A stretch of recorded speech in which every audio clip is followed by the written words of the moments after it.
What's up, home invaders? Welcome to the Manos collection, where I will discuss old and new story arcs. Some are going to be classics, while others are going to be under the radar.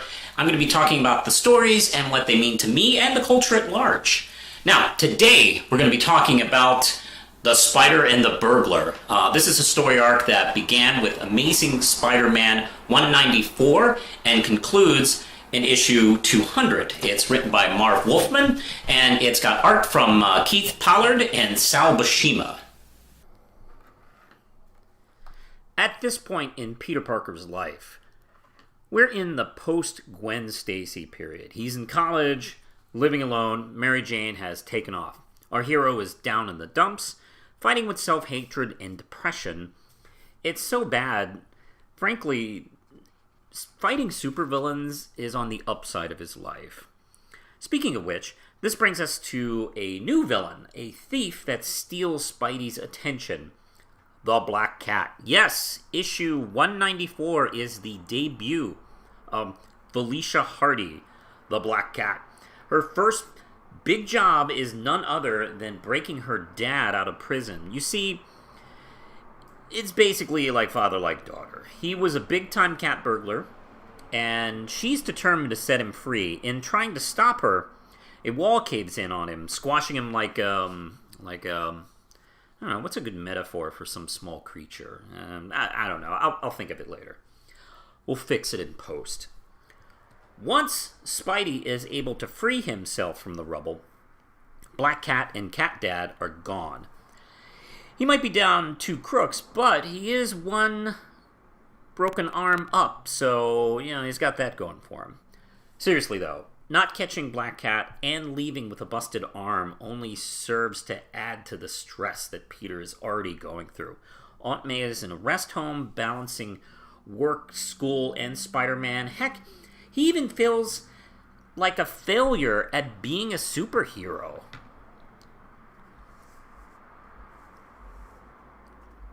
Add to that, there's this relationship with Betty Brant, or should I say Betty Leeds. He feels that their flirtations are ruining her marriage with Ned Leeds. He attempts to make a clean break of it with Betty to save their marriage by acting like a jerk instead of, I don't know, just talking it out with them. He basically does the right thing, but as stupidly and immaturely as he can. Guess what? It doesn't go well.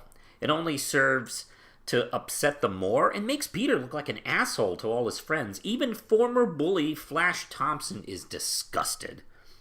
Anyway, at least he can find peace in bringing Black Cat and her father to justice. Well, that's not even easy either, because Walter Hardy was dying, and Felicia broke him out of prison so that he could pass away with his family instead of in a prison cell with his wife at his side. Good intentions or not, Spidey tries to bring in the Black Cat, leading to a fight that runs all across the neighborhood. This battle ends with the two of them hanging off a rooftop of a house overlooking rocky waters below.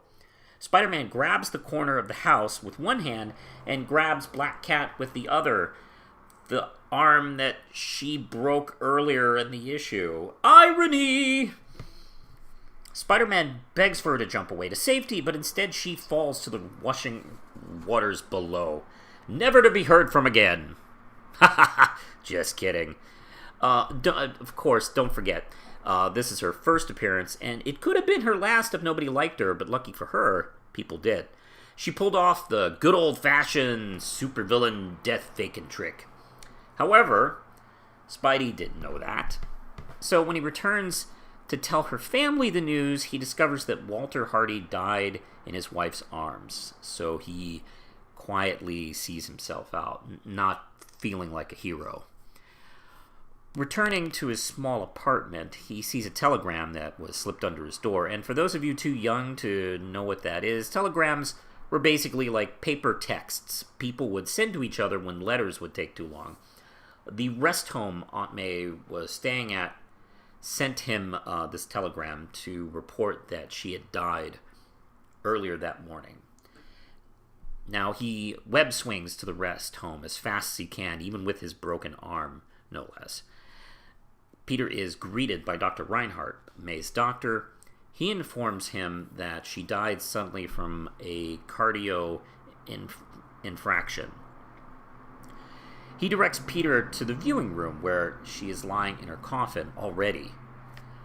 Dr. Reinhardt wants to discuss the arrangements of her estate and the funeral, but he can't deal with this, and he runs off, telling Dr. Reinhardt to just handle it and he'll sign everything. Now, if you're not reading this back in 1979, you're already way ahead of us here by saying to yourself, hey, Aunt May isn't dead.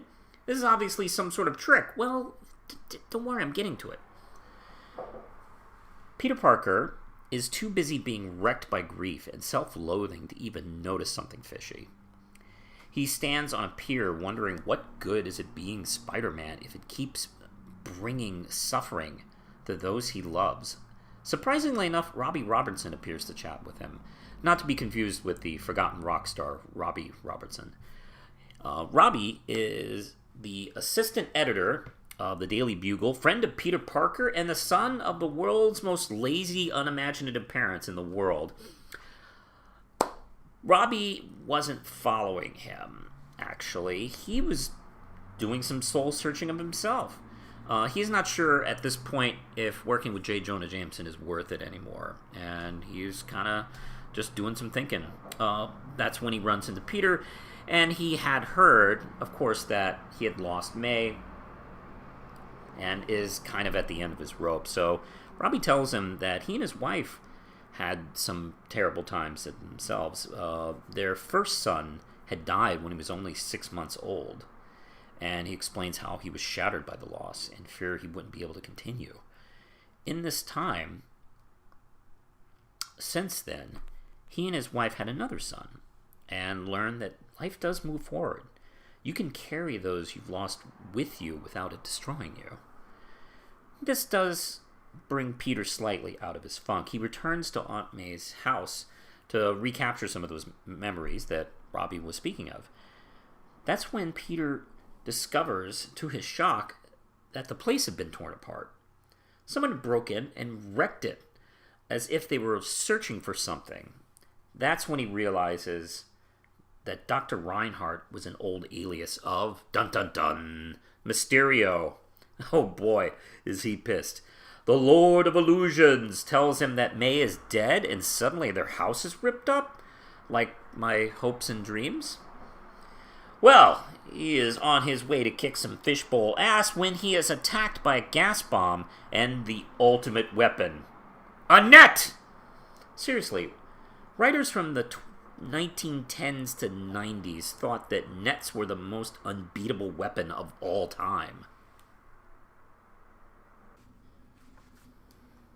To be fair, the gas and the broken arm did most of the work. When these two thugs show up to beat Spidey down, he doesn't put much of a fight, and that's bad news for him because these thugs bring him to none other than Wilson Fisk, the Kingpin. Now, this has actually nothing to do with the main plot at large. Spider-Man even thought that he had died during their most recent battle, and is surprised to see him live and well.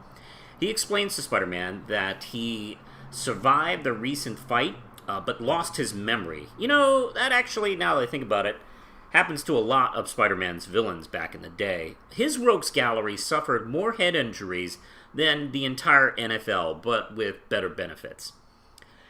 He goes to tell him that he regained his memory and was able to return home. Vanessa was apparently so shocked by this most recent outing that she said that she was done with him being the kingpin of crime and gave him an ultimatum. That's right.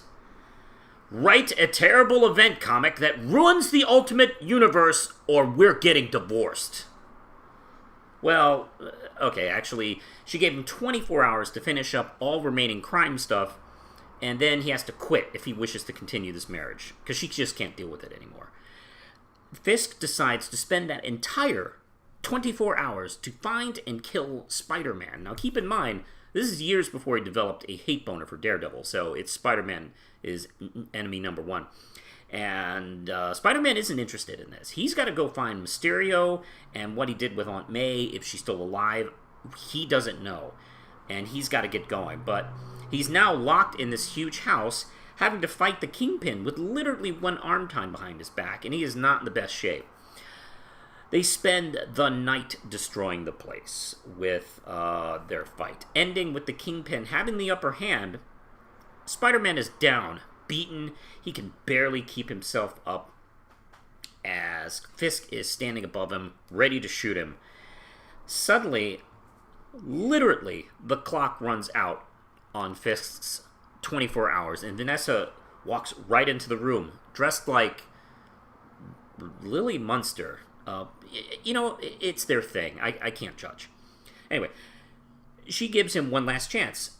Kill Spider-Man or hook up with me. And Wilson Fisk obviously makes the right choice here. So they leave Spider-Man dying on the floor. She didn't say anything about not doing that, so he might be able to kill two birds with one stone. Loophole. But unfortunately for Fisk, but fortunately for Spider-Man and all of us, he is saved when the police arrive. Hours later, apparently. They take his beaten ass to the hospital. Before they're able to take his mask off, a Dr. Winter shows up, demanding that they stop. This is his patient, and they are going to leave him alone. Winters wants to protect Spidey and other masked heroes because he understands the importance of their symbolism to the public. He even doesn't care about charging Spider-Man for the health care, so, this guy's gotta be Canadian. Anyway, once Spidey is well enough, he takes off and heads straight towards Mysterio, Quentin Beck. You see, Mysterio got tired of getting his ass handed to him in fights, so he wisely started to go on the down low, like real criminals. And this is why he had the whole fake doctor thing going on. He'd steal from his quote-unquote patients and fund his operations and not get his ass kicked by superheroes. In regards to Aunt May, he actually had a silent business partner, this blonde guy who was very interested in what was in the Parker house and offered to split it with Mysterio once they found it. This blonde thug's one mistake? Trusting Mysterio. Of course, Beck double-crosses the blonde thug and wishes to find it all for himself. He knocks him out and locks him downstairs in the basement, tied up next to someone else. And he decided to keep them alive just in case he needs them for later. Thus begins a cat-and-mouse game between Spider-Man and Mysterio. However, Mysterio was all ready for this. The rest home was all set up with this kind of occasion. Spider-Man runs around the place, unsure if he's attacking like monsters or fighting elderly people in the rest home. Once Mysterio gives him the slip, he decides to just go home and take a break. He is dead tired, and he has been running around for days with a broken arm.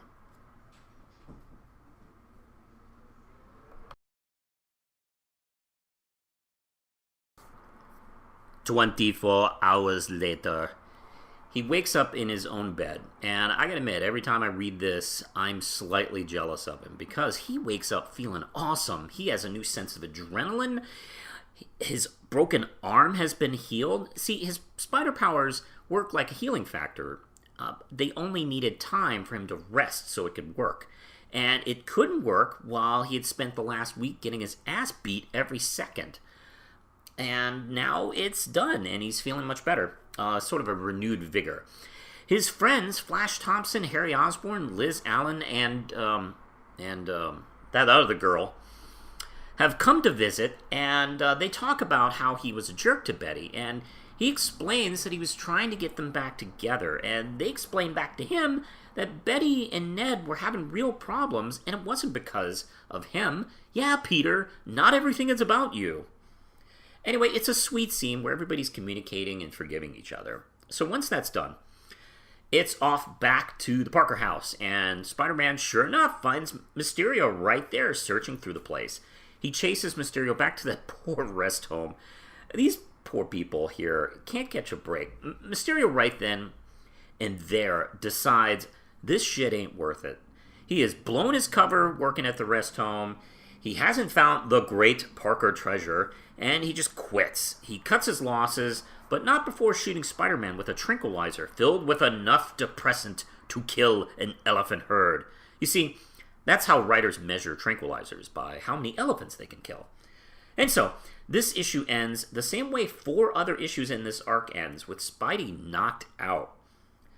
Anyway, this brings us to the final issue of our story arc, Amazing Spider-Man 200, and it wastes no time. Spider-Man is awake and alive. The tranquilizer didn't kill him, but it did deaden his spider powers to nothing. And he walks home alone in the rain, no less, without realizing that the secret partner Mysterio had that he never saw is none other than the burglar from Amazing Spider-Man 15 who killed Uncle Ben and was still tied up in the basement as Mysterio took off. And of course the burglar, after a while, realized Mysterio ain't coming back, so he frees himself and is now going to go about things his way. No tricks, no plans, no costumes, no supervillain stuff. He is just going to force Peter to tell him where the treasure is. Good old-fashioned criminal stuff. And you might be asking yourself, what exactly is this treasure that they keep talking about? Okay, so long story short, this old-timey crime boss, Butch Malone, operated out of the house that would eventually go to the Parkers. And when he went to prison, he shared a cell with the burglar and told him about how he hid millions of dollars within the walls of his house, and nobody found it. The burglar is able to catch Peter, and because his powers are out of commission, he drags him back to the old warehouse from Amazing Spider-Man 15. This is the place where Spider-Man caught him the last time. And he ties Peter to a chair and asks him all about it. And Peter's like, "Do we look rich, dipshit? I don't know anything about that." The burglar doesn't believe him and beats the crap out of Peter, and then gets the idea, "Oh, I know what'll make you talk. I'll be right back. Don't you go anywhere." And, of course, after he leaves, Peter is so angry he breaks the chair and the ropes, even without his Spider-Man powers. He suits up, and powers or no powers, he's going to kick that guy's ass. What Spidey doesn't count on is the burglar had one last surprise of his own. He brings in Aunt May. Of course she never died. Mysterio faked her death to distract Peter. They kept her alive in case they needed her, or in case maybe she'd spill the beans on where it is. Okay, so she spent the whole time tied up in the basement, which sucks for her because that's not even her kink. May is more of a balloon popping kind of person. Spider-Man also had a surprise way for him, and that Peter was gone, leaving Spider-Man to take him on. Spider-Man and the burglar fight as May hides from these two. Even though Spider-Man is without his powers, the fight grows more intense as things goes on, which makes the burglar more and more panicked. He is twice Spidey's age and begins to become, like, short of breath, and the fear of losing takes over. He yells at Spider-Man why he cares so much about a small-time crook like him, and Peter is already at a 10 on the anger scale, and he's not really thinking rationally, so he yanks his mask off, revealing that Spider-Man was Peter Parker the whole time, and this freaks the burglar out beyond the breaking point. He runs away in blind terror, afraid that Spider-Man was out to kill him, which, when Spider-Man corners him in the warehouse, he drops dead from a heart attack. I guess he was planning to use that money for good health care, I suppose. Anyway, Peter puts back his mask and goes to May to escort her to safety. The next day, feeling his powers returning, he visits Aunt May in the hospital.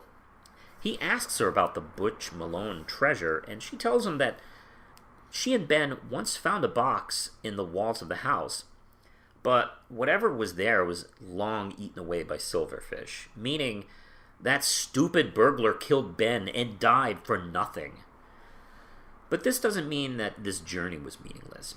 Peter learns that being Spider-Man has taught him how to be a better person, and his powers have allowed him to do something about the injustices of this world. The important step in his character growth, as he has been able to move past the losses of his loved ones while keeping them close to him, close to his heart. This story arc has some important lore here. It adds the context to the origin without diluting the message. This is the beginning of Aunt May not being afraid of Spider-Man. The burglar dies, and it's also the debut of the Black Cat. Marv Wolfman increases the pressure for what has been for Peter since the death of Gwen Stacy. Without really saying it, Peter figures out how to forgive himself for his mistakes. Sure, he'll have relapses from time to time, but this was a strong way for him to begin a new era in his life as Spider-Man as he enters the 200s and the 1980s. This story was a personal favorite of mine growing up. I was 8 years old when it was published, and all I knew of Spider-Man was what I saw on TV. The 60s cartoon show, the live-action series, and even the Electric Company shorts. So it was very important for me to see this side of Spider-Man, to see him deal with grief, doubt, and self-hatred. It was helpful and, to be honest, educational.